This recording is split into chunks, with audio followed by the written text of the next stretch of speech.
Hi everyone, this is Dave from Geekanoids and I'm very excited to bring you my video featuring these three awesome lenses. These are the Voigtlander Nokton lenses for Micro Four Thirds, and a big thank you must go out to Robert White for sending me these out to review. A link to their website is in the video description, so please do check it out. Now, these are Micro Four Thirds lenses, very high quality. I'm going to show you each lens in turn.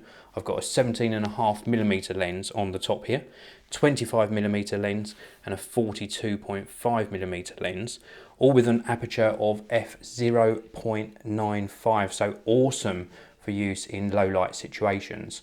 And I'm going to show you these in use on my Panasonic GH4 and also some video footage captured with each of them. I'm also going to be using these on my Olympus OMD EM1. So without further ado, let's get these unboxed and have a closer look. We're going to start with this one, the widest angle, which is the 17.5mm lens. So as we open this up, we're presented just with some warranty and instruction information in the top of the box. Really nicely packaged, as you can see, nicely presented inside the box. And this is the 17.5mm lens, and the weight of it is just wow, very hefty lens, and that's because of its all metal construction, just very beautifully constructed. Let me give you a close-up of this. This is a really beautiful lens, very nice indeed. So this is the rear lens cap on here, then we got the front lens cap to reveal that amazing piece of glass on the front. It's got a 58mm thread if you wanted to put a filter on there, 13 elements, and it focuses at a distance of just 15 centimeters. So you've got a really sort of good creative possibilities with this lens. We've got a really smooth focus ring at the back. The action of this is just silky smooth, and then at the front we have got an aperture ring at the front, so we can change the aperture via this ring. It is a click ring, so you can sort of hear it clicking. It's not clickless, which is a little bit of a shame, but then this isn't really a video lens or a cine lens as such, so you can expect those clicks to be there. So let's pop that to one side and have a look at what else is inside the box. So we have got a really nice lens hood here, and I'm assuming, because this is threaded on the inside, this would also act as a step-up ring, and yes it would, 67mm step-up ring, and then we've got another lens cap to go on the front, so sort of a small lens hood, step-up ring, and an extra lens cap for the front of the lens. Very cool. So now we'll move on to the 25mm lens, again an f/0.95 aperture on this particular one, and let's have a look inside this box. So we're presented again with the instruction manual on the top, same packaging, same presentation, really nicely presented inside the box. So let's have a look at this 25mm lens, similar weight as well, and I'll go over the weights in more detail in a short while, but this one just feels exactly the same. So very similar lens, just a different focal length. We've got the same aperture ring on the front. The focus ring feels very smooth again, and it's just the construction of these. The construction is awesome, just amazing construction. Let's take this off and have a look at the front lens element. The glass looks brilliant. 52mm filter thread on this one, and the closest focal distance on the 25mm lens is 17 centimeters in comparison to 15 centimeters on the 17.5mm. So let's pop that to one side and just have a look at the hood. So very similar again, we've got a slightly larger lens hood in comparison to the previous one. You can see the difference there.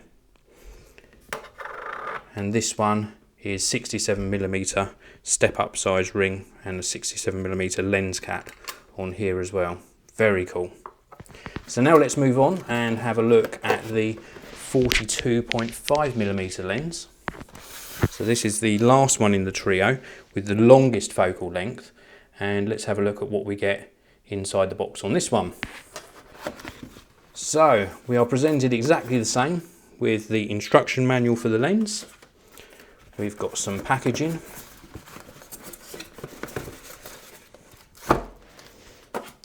And then it's presented exactly the same inside the box. So let's take this one out. And this one is a little bit heavier again. More glass in this one. So this is the lens itself. And the focus distance on this one is 23 centimeters. So we've got the same action on the focus ring. Nice and smooth. Very, very smooth. And then of course the aperture ring as on the other models. And then if we take the front lens cap off, we can look at that front glass element again. Oh, I'm so looking forward to testing these. And this one is a 58mm thread, so the same as the 17.5mm lens. So let's just pop that back on and have a look at the lens hood. Now this one's a little bit different in the fact that we got the lens hood just here. It's also got a little thumb screw on here as well for attaching the lens hood. No step up ring and no front lens cap on this one that comes with the 42.5mm lens. So here are the trio of lenses. We got the 42.5mm, we got the 25mm, and we got the 17.5mm. Now I did mention I would let you know the weights of these lenses. Well, this one here, the largest of the lenses, weighs in at 571 grams. And then moving across to the 25mm lens, this weighs in at 410 grams. And then last but not least, we got the 17.5mm lens on the right here, and this weighs in at 540 grams. And all of those weights are excluding the lens hood, so that's just for the lens only. So I'm going to get these mounted onto my Panasonic GH4 and show you exactly how they perform when capturing video.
Now I'm sure you will agree that that video footage was absolutely superb. The detail and clarity delivered by these class-leading optics is really a joy to look at, and the build quality has just blown me away. I love the all-metal construction and this silky smooth focus ring. Really awesome. I love each one of them for different reasons. And the reason you're seeing this one, the 25mm, on my Olympus OMD EM1 is because my coverage of these lenses does not stop with this video. I'm going to be mounting each of these on my EM1 and taking some photos over the coming weeks, and I'll share those with you on Instagram. Another big thank you must go out to Robert White for lending me these lenses for this review. Please do check out the link to their website and see what else they have on offer. And thank you very much for watching. If you've enjoyed this video, please, as always, hit that like button. Please do subscribe, and I will see you all in the next video. Thank you very much for watching. If you want to see another video of mine, please do click the annotation on the top of your screen now. And also, you can click the annotation on the bottom of your screen and subscribe to the Geekanoids channel. Thanks for watching. I'll see you all again next time.